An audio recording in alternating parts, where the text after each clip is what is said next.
Amém, glória a Deus. Muitas vezes nós pedimos para Deus para que nós possamos ver o milagre acontecendo, né? E na vida do irmão, Ele não só permitiu o irmão ver, como permitiu o irmão viver um milagre, né?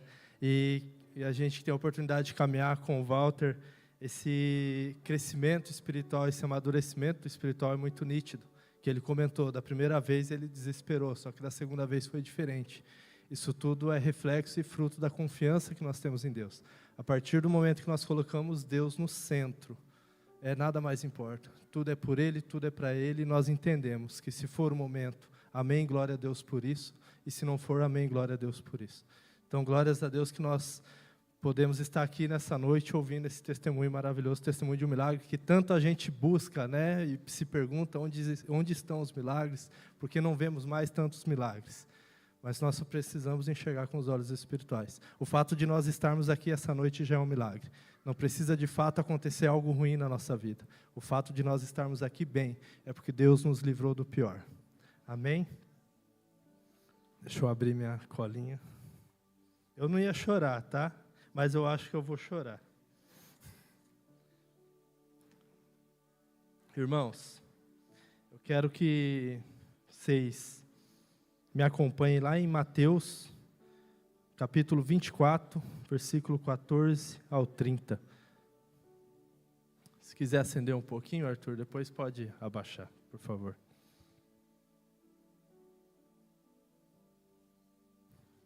Amém? Todos encontraram? Vamos lá. E também será como um homem que, ao sair de viagem, chamou seus servos e confiou-lhes os seus bens. A um deu 5 talentos, a outro 2 e a outro 1. A cada um de acordo com a sua capacidade. Em seguida, partiu de viagem. O que havia recebido 5 talentos saiu imediatamente, aplicou-os e ganhou mais 5. Também o que tinha 2 talentos ganhou mais 2. Mas o que tinha recebido 1 talento saiu, cavou um buraco no chão e escondeu o dinheiro do seu senhor. Depois de muito tempo, o senhor daqueles servos voltou e acertou conta com eles. O que tinha recebido 5 talentos, trouxe outros 5 e disse, o senhor me confiou 5 talentos, veja, eu ganhei mais 5.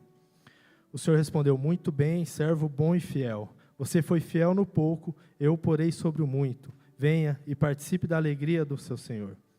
Veio também o que tinha recebido 2 talentos e disse, o senhor me confiou 2 talentos, veja, eu ganhei mais 2. O senhor respondeu, muito bem, servo bom e fiel. Você foi fiel no pouco, eu o porei sobre o muito. Venha e participe da alegria do seu senhor. Por fim veio o que tinha recebido 1 talento e disse, eu sabia que o senhor é um homem severo, que colhe onde não plantou e junta onde não semeou. Por isso tive medo, saí e escondi o seu talento no chão. Veja, aqui está o que lhe pertence. O senhor respondeu, servo mau e negligente. Você sabia que eu colho onde não plantei e junto onde não semeei? Então, você devia ter confiado o meu dinheiro aos banqueiros, para que quando eu voltasse, o recebesse de volta com juros. Tirem o talento dele e entreguem-no ao que tem 10, pois a quem tem, mais será dado, e terá em grande quantidade. Mas a quem não tem, até o que tem lhe será tirado. E lancem fora o servo inútil, nas trevas, onde haverá choro e ranger de dentes. Irmãos, essa parábola dos talentos, ela conta a história de um senhor que quando ele vai viajar, ele entrega ali os talentos para os seus. E ele acaba entregando 1, né? Então ali no versículo vai dizer, né? Que a um deu 5, a outro 2 e a outro 1. No versículo também vai dizer, e ele é bem claro aqui em falar que ele deu de acordo com a capacidade de cada um. Então ele deu aquilo que cada um era capaz de suportar. E quando esse senhor volta, ele vai cobrar esses talentos. Né? Então, de semelhante modo, os 2 multiplicaram o seu talento. Independente do valor, independente da quantia que eles receberam, eles multiplicaram. E aquele servo que recebeu 1 talento, ele ficou com medo, né? Por uma coisa que ele achou, que ele deduziu, porque nós vemos aqui que o Senhor, quando ele sai de viagem, ele deixa ali, né, os talentos para eles. E quando ele volta, aqueles que multiplicaram esses talentos, ele olha e fala, servo bom e fiel, venha, né, e venha se alegrar com o seu Senhor. Então, no achismo de que o Senhor ali era mau, ele ficou com medo e aquele medo paralisou ele, e ele enterrou esse talento. E quando o Senhor volta, ele é cobrado, e aqui é um dos versículos mais pesados, o versículo mais pesado dessa parábola, né, onde fala: tirem o talento dele e entreguem-no ao que tem 10. Pois a quem tem mais será dado e terá uma grande quantidade. Mas a quem não tem, até o que tem lhe será tirado. E lancem fora o servo inútil nas trevas, onde haverá choro e ranger de dentes. Essa parábola dos talentos, ela faz uma referência com a volta de Jesus, no dia do juízo, onde nós seremos cobrados por aquilo que nós fizemos. E aquela pessoa que tinha um talento, por mais que fosse era tudo que ele era capaz de ter, o servo foi sábio, o Senhor foi sábio em dar de acordo com a capacidade de cada um. Mesmo assim, ele enterrou. Então, ele ficou preocupado, o medo paralisou ele e fez com que ele tivesse essa punição. Quando eu estava preparando a mensagem, eu estava preparando sobre a parábola dos talentos. Eu tinha enviado já o tema para o pessoal criar arte, só que daí o Espírito Santo foi e levou para outro caminho. Então, eu vou iniciar essa mensagem pelo fim. Eu quero começar falando desse medo que esse servo sentiu. Quando fala do medo que o servo teve do Senhor, ele explica muitas vezes o medo que nós temos de agir, no propósito que o Senhor tem nas nossas vidas, o medo que nós temos de pregar o Evangelho, o medo que nós temos de falar para a pessoa que Jesus ama ela. Quantas vezes no mercado nós sentimos no coração de falar que Jesus ama a pessoa, ou falar de Jesus para alguém, e nós sentimos medo. Então esse medo, ele vem e nos trava, e aquilo que para muitos, muitas vezes parece ser fácil, para outros é o fim do mundo. Né? Um exemplo é eu estar aqui pregando. Para mim não é fácil estar aqui pregando. Né? Quando o Fernando falou comigo para eu pregar, eu aceitei porque eu entendo que nós devemos nos colocar à disposição. Se nós formos fiéis nessas pequenas coisas, no muito Deus vai nos colocar. Né? Como diz no versículo aqui, servo bom e fiel, você foi fiel no pouco, eu porei sobre o muito. Só que não é fácil. E às vezes eu converso com a Meg e falo: nossa, parece tão simples. Né? Ela só sobe aqui, o Espírito Santo começa a usar e ela fala. E fala bem, e discorre bem, e para mim é muito complicado. Então eu venho com os meus papéis aqui, e muitas vezes não consigo nem seguir o que está aqui. Às vezes eu choro, vocês não entendem nada, e faz parte. E às vezes eu converso com ela, e nós estamos lá em casa falando: ainda Deus não me deu a mensagem, ainda Deus não me deu as mensagens. Nós entramos no carro, estamos vindo para a igreja, ainda Deus não me deu a mensagem. Ela sobe aqui e derrama. E para mim não é fácil. Então, às vezes, o que é fácil para ela é difícil para mim. Mas eu entendo que eu preciso me mover em direção a isso. É muito importante que nós entendamos, irmãos, a diferença entre medo e temor. Ter medo de Deus tem muito a ver com a falta de conhecimento. Quando nós não conhecemos a Deus, nós sentimos medo de Deus. Já o temor, ele tem muita relação com o conhecimento. Quanto mais nós conhecemos Deus, mais temor nós temos por quem Ele é. Um exemplo que eu posso dar para os irmãos é em relação ao louvor. Quando nós subimos aqui, nós subimos com muito temor. Nós temos os propósitos semanais, nós viemos mais cedo, nós ensaiamos, porque nós entendemos a responsabilidade. Então, como nós conhecemos o Deus que nós servimos, nós temos esse temor de entender quem é que vai receber o nosso louvor. Muitas vezes nós vemos algumas piadas de pessoas que estão tocando assim, e às vezes erram alguma coisa, e falam: eu errei, me perdoe, mas é para Deus. Mas deveria ser ao contrário. Para Deus nós devemos dar o melhor. Então, ser para Deus não justifica um relaxo da nossa parte, ou fazer de qualquer jeito, porque Ele vai receber, e não é assim. Ele é digno de toda honra, toda glória e todo louvor. E quando nós subimos aqui, nós entendemos esse temor. E assim como o medo ele vem para nos paralisar, o temor vem para nos manter centrado. O fato de nós temermos a Deus faz com que nós andamos sempre na linha, que não vai nos permitir nem se desviar para a esquerda, nem para a direita. Conhecendo a Deus, você sabe, colocando Ele no centro, como o Walter testemunhou aqui, o foco dele estava em Cristo. Nada abalou. É fácil? Não é fácil. Ter medo é natural, é da carne. Só que quando nós entendemos o propósito, nós não tememos nada. Amém? Mas infelizmente, irmãos, o que nós mais vemos, não só na igreja, como no cotidiano, como na vida, é o que o medo tem feito com as pessoas, o quanto o medo tem paralisado as pessoas. seja na igreja, no ministério, quantas pessoas têm um dom, têm um talento de cantar, e às vezes por medo não expõem esse talento. Quantas pessoas têm o desejo, têm o talento de levar a palavra, e não precisa ser no púlpito, irmãos. Aqui, embora eu falo que dá um nervoso, mas aqui é fácil, porque eu estou aqui e vocês estão sentados, vocês vão ter que ficar sentados até eu terminar. Então, vocês vieram para ouvir uma palavra e vocês vão ouvir a palavra. Agora, vocês podem ir lá para o mundo e pregar, onde vocês vão encontrar pessoas que não estão dispostas a te ouvir, pessoas que muitas vezes vão te julgar, pessoas que vão totalmente contrário à tua palavra. Mas esse é o nosso papel, e nós não podemos deixar o medo nos paralisar. Na parábola nós vimos que todos eles tinham a mesma missão, que era multiplicar. 2 deles multiplicaram 100% e foram chamados da mesma forma. O Senhor não olhou a quantidade. Para os 2 ele falou, servo bom e fiel. Porém, um deles não multiplicou. Ele apenas tentou não perder aquele único talento que ele tinha recebido. Não houve multiplicação. E ele foi chamado de inútil, não cumprindo a missão. Ele não cumpriu essa missão porque ele sentiu medo. Nós precisamos entender, irmãos, que Deus ele não vai exigir de nós mais do que aquilo que nós podemos realizar. Nós sabemos que Ele é justo e fiel e Ele nunca vai dar uma carga maior do que a gente pode suportar. E muito de encontro com o que o Anderson falou na direção. Ele sempre vai estar conosco. Além de nos dar uma missão, sabendo que nós vamos conseguir, confiando em nós, sabendo que nós vamos suportar, Ele ainda caminha conosco. Nós vemos que Ele sempre esteve ao lado de todos que nós vemos como referência na Bíblia, assim como o irmão citou. E quando nós conhecemos Deus e confiamos nele, isso deveria gerar ainda mais em nós confiança. Porque se nós conhecemos quem Ele é, nós sabemos o que Ele faz, e nós confiamos naquilo que Ele falou que vai fazer, isso deveria gerar em nós um sentimento de, vamos para cima. Tem uma música da Aline Barros que fala, temer porque se eu estou guardado por quem nunca perdeu batalhas. Nosso Deus é um Deus que nunca perdeu batalhas, nunca vai perder. E Ele é quem está do nosso lado. E a palavra dele diz isso, Ele diz isso para nós. Então, se nós confiamos no que a palavra dele diz, não tem por que nós termos medo. Ele está conosco e nós sabemos que a vitória é garantida. Irmãos, nós iremos falhar pelo caminho?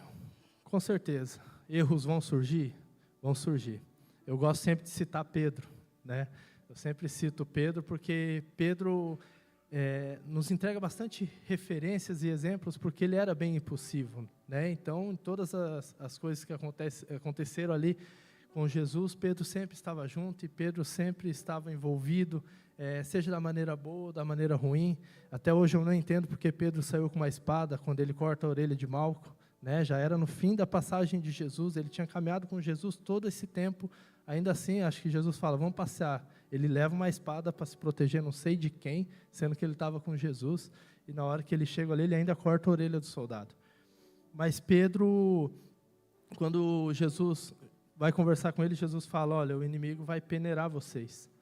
Ele pediu para que peneirasse a vida de vocês, e eu orei e roguei ao Pai para que sua fé se permanecesse viva, porque eu preciso que você conduza o restante.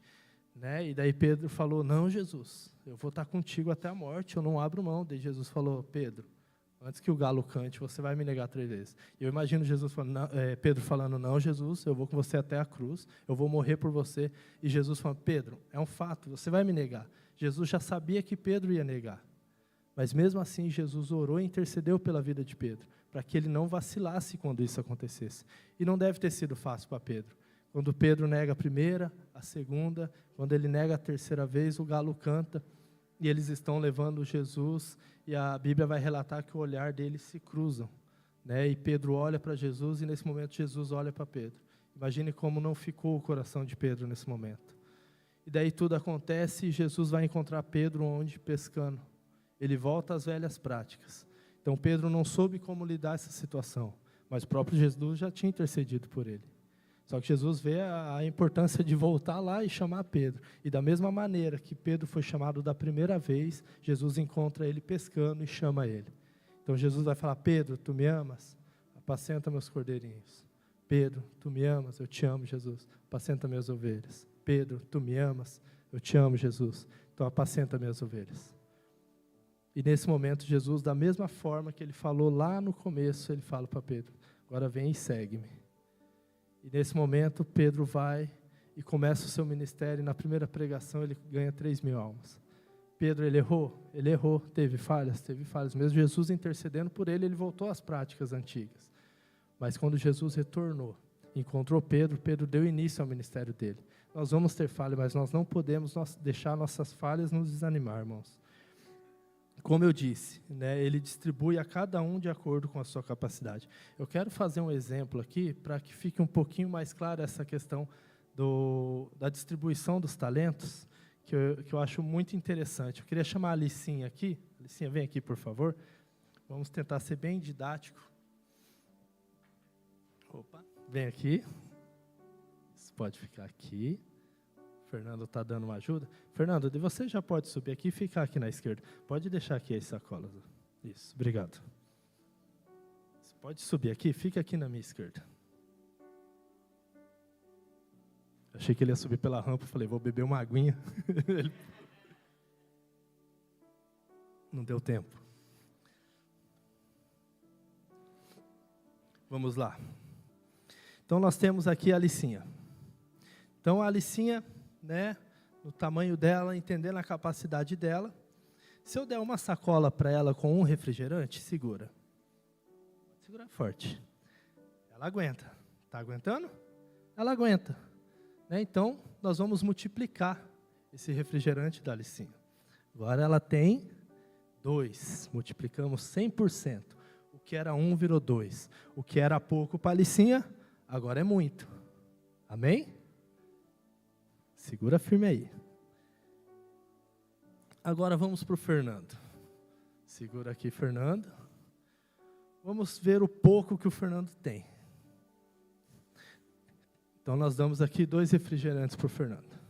Se nós observarmos, ó, está pesando. Se quiser pôr no chão, pode pôr, tá? Se nós observarmos, o muito da Alice é o pouco do Fernando. Só que isso é o 100%, a multiplicação na vida dela. E é tudo que ela suporta. Essa é a capacidade dela, 2 refrigerantes. Só que o muito da Alice é o pouco do Fernando. E se eu multiplicar o do Fernando, vamos multiplicar, vamos deixar o Fernando cansar também.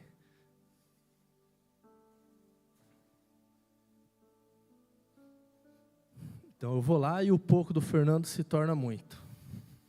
Então aqui nós multiplicamos o que o Fernando tem. Claro, ele aguentaria mais.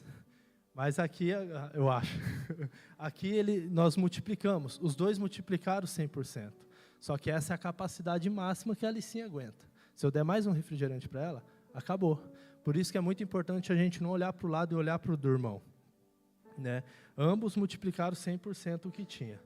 E uma coisa que fica aqui, irmãos, é que nós não podemos nunca nos comparar com a outra pessoa. E é muito comum que nós ficamos olhando para as outras pessoas, e isso faz com que nós venhamos limitar o agir de Deus. Né? Porque nós olhamos ali, e ali se pode olhar para o Fernando e falar, nossa, Jesus, se eu tivesse metade do que ele tem, ela tem. Né?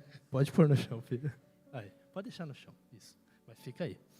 Então, muitas vezes nós olhamos para outra pessoa e falamos, nossa, olha o tanto que essa pessoa tem, né? Olha o muito que ela tem. Nossa, Jesus, se eu tivesse metade do que ele tem, eu seria feliz. Isso nós limitamos, porque às vezes o muito que a pessoa tem não é nem comparado ao pouco que Jesus tem para nós.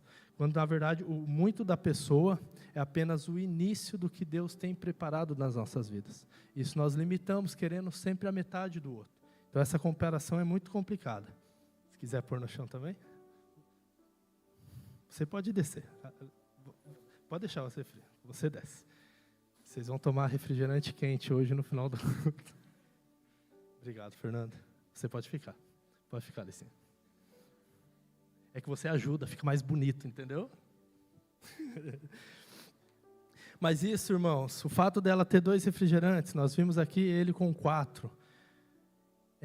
Significa que a Alice ela sempre vai ter essa quantidade? Não. Né? Então, conforme a Alice for crescendo, então a Kelly pede para a Alice no mercado. Então, eles vão no mercado, Alice, leva esses 2 refrigerantes. Né? Então, a Alice leva os 2. Conforme a Alice vai crescendo, a Alice leva 3 refrigerantes. Alice leva 4. E conforme nós vamos atingindo a nossa maturidade, conforme nós vamos crescendo, nós vamos conseguindo carregar mais. Nós vamos aumentando a nossa capacidade. Tenho certeza que se eu chamar a Kelly aqui, ela vai aguentar 4 refrigerantes, que é o dobro que a filha dela carrega. Mas um dia a Kelly já foi desse tamanho. E da mesma maneira é o reino espiritual. Eu creio que conforme a Alice ela for atingindo mais maturidade, conforme ela for crescendo, mais coisas vai ser acrescentadas na vida dela. Então, o que antes para ela era muito, vai se tornar pouco. E ela sendo fiel nesse pouco, Deus vai colocar ela no muito. A partir do momento que nós formos fiel no pouco que Jesus tem colocado em nossas vidas, Ele vai nos colocar sobre o muito. E esse pouco, que às vezes nós iniciamos e achamos que isso é uma barreira, se nós olharmos bem, esse pouco que nós achamos pouco, às vezes é muito, porque tem muitas pessoas que não têm nada. Aqui fala que tirou o talento de uma pessoa e passou para outra. E essa pessoa foi jogada lá no... Deixa eu falar certinho aqui, para não... foi lançado nas trevas, onde há choro e ranger de dentes. Então, o que ele tinha era muito para muitas pessoas que não têm nada. O importante é nós sabermos que Jesus ele jamais vai nos dar nada além do que nós podemos carregar. E tem mais, irmãos. Ele não só nos capacita, Ele não só nos fornece aquilo que nós podemos carregar, como Ele vai pega aqui, Alice. Só. E Ele vai e Ele carrega junto com a gente. Como disse o irmão no começo, em nenhum momento Ele nos abandona. Ele sempre é fiel para caminhar com a gente. Além de nos dar um fardo que é algo que a gente consegue, que nós somos capazes, Ele ainda vai e caminha com a gente. Lá em 1 Coríntios vai dizer, é que Deus não permitirá que nós sejamos tentados além do que nós podemos suportar. Até mesmo nas tentações, que é algo da carne, Ele não permite que nós sejamos tentados além do que nós podemos suportar. Pode deixar aqui, filha, se você quiser descer. Obrigado, tá? Palmas para a Alicinha. Lá em Mateus 28:20, ele vai dizer, ensinando-as a obedecer a tudo que eu lhes ordenei. Eu estarei sempre com vocês até o fim dos tempos. Ele prometeu que estará com nós até o final. Então nós só precisamos confiar e crer que Ele está do nosso lado. Mas, irmãos, o que acontece muitas vezes é que nós queremos pegar todas as sacolas. Deixa eu juntar todas aqui, vamos fazer o inverso. O que acontece muitas vezes é isso. Nós queremos abraçar todas. E nós achamos que somos capazes. Nós queremos pegar todas pela força do nosso braço. E muitas vezes nós pegamos e começamos a julgar. E falar, Deus está tão pesado. Deus está doendo tanto. Por que eu estou passando por isso? Deus está falando, é porque você quer. Eu estou aqui, eu estou pedindo. Permita que eu te ajude. Só que nós estamos ali, Deus, e não damos ouvido à voz do Espírito Santo, falando com a gente. E muitas vezes nós julgamos e falamos, Deus, está doendo, Deus, isso aqui eu estou sofrendo, Deus não está fácil, está pesado, esse fardo está pesado. Mas muitas vezes Deus quer nos ajudar e nós não damos espaço para Deus. E a partir do momento, irmãos, que nós entendermos o versículo lá em Mateus 11:28, que ele vai falar, venham a mim todos os que estão cansados e sobrecarregados, e eu darei descanso a vocês. A partir do momento que nós entendermos isso, aquele fardo que é pesado, quando nós estamos com todas as sacolas, e quem já foi no mercado sabe, quando você pega um monte de sacola, você vai ali, isso deixa marca, isso machuca, mas a partir do momento que nós vamos lá e entendemos esse versículo, entregamos tudo nas mãos de Deus, nós voltamos para casa com isso. Ele vai falar que, no versículo 29, tomem sobre vocês o meu jugo e aprendam de mim, pois sou manso e humilde de coração. E vocês encontrarão descanso para suas almas, pois o meu jugo é suave e o meu fardo é leve. Eu creio que não era essa a minha intenção, a pregação não era sobre esse sentido. Como eu disse, eu já tinha passado o tema, a ideia era falar sobre a parábola dos talentos. Eu já queria pedir para o louvor que pudesse subir. A ideia era falar sobre a parábola dos talentos. Mas por algum motivo o Espírito Santo me direcionou para essa palavra. Eu não sei, irmãos, que você está passando.